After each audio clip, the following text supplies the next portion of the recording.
মালিককে টাইম দেওয়ার সময় আমার হাতে নাই।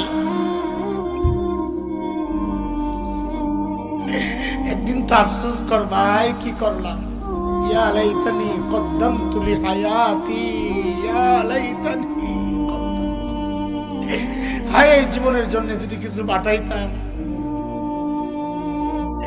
এই দেখ আমার দিকে তাকা, আমি তো এখন আফসোস করি, আরে যৌবনের 32টা বছর শেষ করলাম, আরে কি করলাম। প্রতিদিন যদি একবার করে সুবহানাল্লাহ পড়তাম তো আমল নামায় কতগুলো সুবহানাল্লাহ জমা হইতো। আরে 2 রাকাত করে নফল নামাজ যদি পড়তাম তো আমল নামায় কতগুলো নফল নামাজ জমা হইতো। কি করলাম, কই কই ঘুরে ঘুরে টাইম শেষ করলাম। এখন তো আফসোস লাগে যখন আয়নায় দেখি দাড়ি ভাইকা সাদা হয়ে গেছে, যখন দেখে চুল সাদা হয়ে গেছে, বুঝি আরে টাইম তো শেষ, টাইম তো শেষ। ডাক তো এসে পড়বে যে কোনো মুহূর্তে।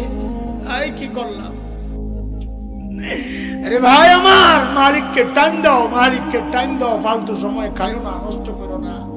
আফসোস করতে হবে আসরের মাঠে, যাহাই এই টাইম কেন নষ্ট করলাম, কেন নষ্ট করলাম। আখিরাতের পুঁজি বানাও, আখিরাতের পুঁজি বানাও। পুঁজি তো বানাইছি, কিন্তু ওই গাট্টির মধ্যে ওই আমল নামায় শুধু গুনার গুনাহ, গুনাহ।